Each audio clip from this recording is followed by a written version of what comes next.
Donc bonjour à toutes et à tous, bienvenue dans cette nouvelle vidéo. Donc aujourd'hui je vais vous parler donc des différentes villes qu'il y a dans les Sims 4. Donc pour commencer, vous achetez le pack les Sims 4. Vous avez ces trois villes là proposées, gratuites. Donc celle-là c'est une ville basique. Voilà, donc il y a des foyers qu'on connaît déjà comme les gothiques qui sont notamment dans les Sims 3. Ou certains aussi, bon il y en a d'autres mais je vais pas tous les citer. Cette ville est sympathique parce qu'il y a des musées, il y a tout ce qu'il faut, il y a un bar, une salle de sport et une bibliothèque. C'est vraiment sympa, convivial, le reste sont des habitations. Ensuite, Oasis Springs. Cette ville est sympathique parce que c'est un désert, mais j'aime pas trop habiter là-bas. Voilà, c'est pas ma ville préférée. Il y a encore des gens qu'on connaît comme les Plenosa, qu'on a déjà vu dans les Sims 3. Après, il y en a d'autres, pareil, il y a musée, commerce et autres. Dans New Chris, en revanche, il n'y a rien, c'est à vous d'emménager votre propre monde. Ça, je trouve ça super de la part d'Electronic Arts, de laisser les gens faire leur vie librement. Ensuite, j'ai acheté d'autres packs qui sont pas gratuits, hein, malheureusement. Donc j'ai acheté Forgotten Hollow en premier, c'est la ville des vampires.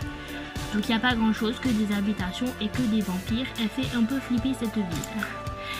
Ensuite j'ai acheté Brindleton Bay, sorry je ne saurais pas le décortiquer. Donc cette ville c'est la ville des animaux, je la trouve superbe, très accueillante, très chaleureuse, au bord de la mer, c'est super. Le phare, c'est le meilleur, la meilleure place où j'aimerais aller en fait, le meilleur endroit où j'aimerais aller. Parce que le soir il se passe des choses assez suspectes à enquêter. Donc nous allons à San Michino maintenant. Celle-ci c'est la ville en fait, c'est un peu, enfin, la ville citadine, voilà j'ai trouvé. Donc il y a beaucoup d'artistes, des épices, de la mode et des riches. C'est très intéressant d'habiter dans des immeubles. Le seul inconvénient c'est les voisins, ils font trop de bruit et ça c'est relou. Mais sinon j'adore habiter en appartement. Et le dernier c'est Del Sol Valley. C'est la ville des stars.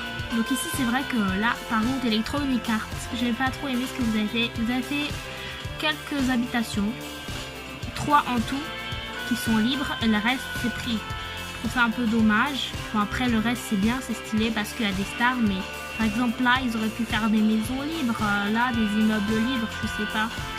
Je trouve ça un peu dommage, sinon dans l'ensemble ben, ça va après.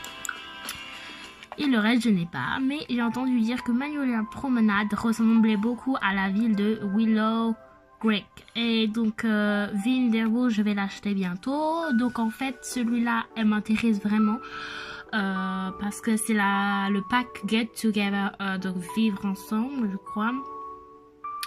Et donc du coup cette ville elle est super parce qu'elle est composée en 3 îlots et ces îlots en fait enfin je les trouve stylés parce que chacun a une histoire. Et puis voilà, je vais l'acheter bientôt et ça je vais les acheter aussi bientôt. Donc les petits packs, donc des mondes, des destinations. Celui-là c'est la jungle et celui-là je crois que c'est aussi l'aventure, tout ça. Il y en a un autre qui va sortir aussi mardi je crois. C'est la Strangerville. Donc c'est une ville étrange qui va débarquer bientôt et je vais l'acheter. Donc je vais vous spoiler un peu, mais en gros dans Strangerville, ben, comme le dit le nom de la ville, il y a des choses étranges. Donc en fait les Sims deviennent un peu fous, ils sont un peu étranges et justement les autres Sims enquêtent pour savoir ce qu'il se passe vraiment. Et j'ai hâte d'utiliser parce que c'est trop marrant, j'ai vu plein de vidéos. Donc voilà, je vais vous laisser sur ça, vous pouvez aller vous renseigner. Si cette vidéo vous a plu, n'hésitez pas à laisser un pouce bleu. Et puis moi je vous dis à bientôt pour des nouvelles vidéos. Et si vous avez des conseils aussi à donner, commentaires, n'hésitez pas. Merci beaucoup. Voilà, bonne journée.